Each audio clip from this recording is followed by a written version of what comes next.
Assalamualaikum warahmatullahi wabarakatuh. Hello guys. We are from Group A. We'll be delivering material about language change. Before we start the material, I will introduce my group. The first is Bayu Arta Bagaskara, and the second is Fani Mirawati, and the third is Novi Afrika. Before we start the presentation, let's pray together. I hope this material will be useful to us. And let's start the prayer. Bismillahirrahmanirrahim. And the first material will be delivered by Novi Afrika. Time is yours. Thank you. Okay, the first material is what is language change?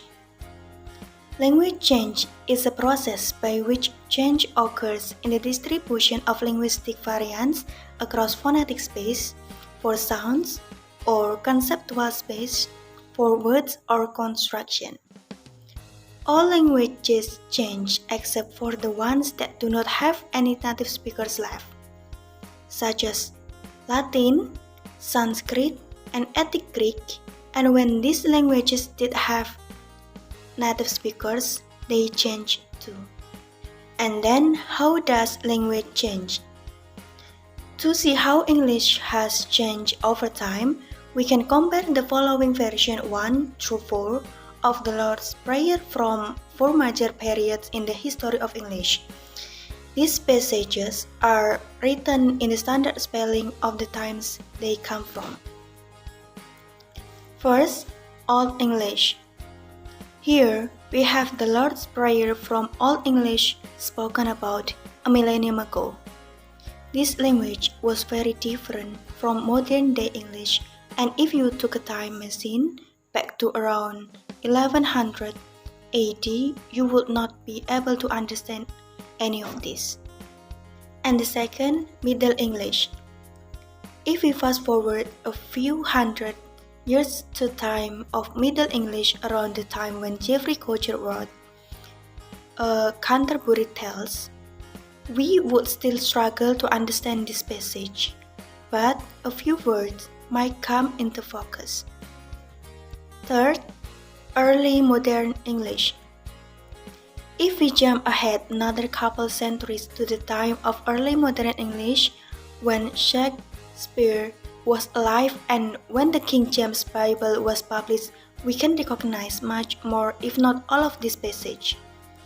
Various figures throughout history have studied the change of language over time, but it's only with the arrival of one man in particular that this topic receives serious academic treatment. And the last, Contemporary English. The contemporary English is the English now. We can understand it easily. And then, why does a language change? One of the causes of language change is the loss of homogeneity due to geographical division. Another major cause of language change is language contact, with the effect that languages in contact with each other begin to show similarities. Okay, the next material will be delivered by my friend. Okay, I will explain about sound change. Sound change is an alteration in the phonetic of sound as a result of a phonological process. If a phonological process is introduced into the language where it did not formally occur, it might result in a sound change. Perubahan bunyi adalah perubahan fonetik bunyi sebagai akibat dari proses morfologi. Jika proses morfologi diperkenalkan dalam bahasa di mana sebelumnya tidak terjadi, itu dapat mengakibatkan perubahan suara. Nah, itulah disebut perubahan suara atau sound change. And for example, at an early period, it may result in a sound change K occurred before the long front vowel A in words like children, yang before child jadi kaden. Later in Old English period, the velar consonant K was flatted to Z before the front vowel A. The introduction of the phonological process of politicians result in sound change K to Z before A. In Old English, the phonetic sound of K, the voiceless vowel stop, K, stop, was altered to Z, a voiceless post-effort affricative. As a result, the phonological process of palatalization.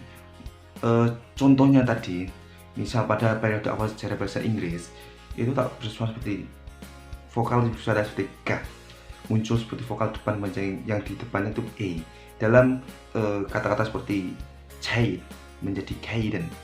Nah, seperti itu. Kemudian pada periode Inggris kuno, konsonan vowel G dipaltalisasi pada ke J, diganti sebagai J sebelum vokal depan I. Pengenalan proses formasi palatalisasi mengakibatkan perubahan suara G menjadi J yang menjadi sebelumnya E di bahasa Inggris lama. Bentuk fonetika berhenti tetapi saat ketika itu berubah menjadi J. Nah, sebagai hasil dari proses morfologis dari pembibiran itu. Itulah disebut contoh dari sound change. Seperti itu. Terima kasih. Okay, I will continue explain about morphological change. Morphological change is where the morphological structure of the word has changed. Other morphological change can include in introduce of new words or morphological process. Apa sih yang disebut perubahan morfologi? Perubahan morfologi adalah di mana struktur morfologis sebuah kata yang telah berubah. Ini disebut morphological change. Perubahan morfologi lainnya dapat termasuk pengenalan kata-kata baru atau disebut juga proses morfologi, yaitu perubahan sebuah kata lama menjadi sebuah kata baru juga disebut morphological change. As with sound change, ya seperti perubahan suara. The new form introduced by morphological change and new word formation process do not necessarily take hold instantly. Contohnya itu hampir seperti perubahan suara, akan tetapi dalam proses morfologi itu tidak secara instan seperti perubahan suara. Atau yang disebut kita seperti halnya perubahan suara ya. Bentuk-bentuk baru dikenalkan oleh perubahan morfologi dan proses pembentukan kata baru tidak memegang secara instan. Hampir sama seperti perubahan suara, tetapi proses morfologi itu lebih memakan waktu, tidak secara instan. Begitulah penjelasan tentang perubahan morfologi atau morphological change. That's my explain. Thank you. Okay, I'm going to explain about syntactic change. Syntactic change is a type of language change that refers to changes in the grammar of a language. For example, the verb go. The verb go comes from the Old English gun. The past tense of gun was yode. However, with the introduction of go, the past tense was not goed. Instead, the verb went was used, which was the past tense of to went. This means that go and went share the same past tense. So went developed another past tense, which is wended. This left went as the past tense of go, which has been the same to this day. There are two types of syntactic change. The first is changes in word order. In Old English, to form a noun phrase, the pattern used was and plus determiner. For example, feather, ure. Meanwhile, in modern English, the pattern used is determiner plus noun. For example, our father. The second is change in occurrence. In Old English, such a difference in grammatical function of a noun phrase was signaled by changes in the form of noun phrase. For example, subject feather, ure, and object feather, urne. Jadi di Old English antara subjek dan objek itu tidak ada perubahan posisi kata. Meanwhile, in modern English, a noun phrase such as our father has the same form regardless of whether it is a subject or an object. It is the position in the sentence that tell us whether it is the subject or the object. For example, subject, our father drinks a lot of coffee. And as object, we love our father. Jadi ada perbedaan ya, kalau subjek itu ada di depan, kalau jadi objek itu di belakang. Kemudian next, semantic change. Semantic change refer to any change in the meanings of a word over the course time. Jadi semantic change ini perubahan arti kata dari waktu ke waktu. The first type of semantic change is semantic extensions. Extensions in meaning occur when the set of appropriate context of reference for a word increases. Jadi maksudnya semantic extensions ini terjadi ketika satu set konteks yang sesuai untuk sebuah kata itu meningkat. For example, in Old English, dog cat referred to a particular breed of dog, while in modern English, it refers to the class of dogs as a whole. The set of context in which the word may be used has been extended from the specific case to the general case. Jadi makna doga diperluas dari yang sebelumnya hanya bermakna anjing jenis tertentu, sekarang di modern English bermakna anjing secara umum. Kemudian the second is semantic rejections. Rejections in meaning occur when the set of appropriate context or reference for a word decreases. Jadi ini kebalikan dari tadi ya, dari extensions tadi. For example, the word worm once was used for any crawling creature, but it is now restricted to a particular type of crawling creature.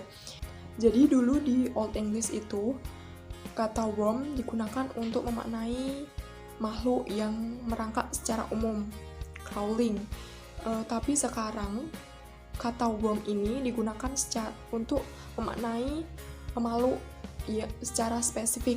Kalau kita mendengar kata worm, yang terpikirkan sekarang di modern English sekarang pasti kan cacing kan, hanya cacing. Begitu.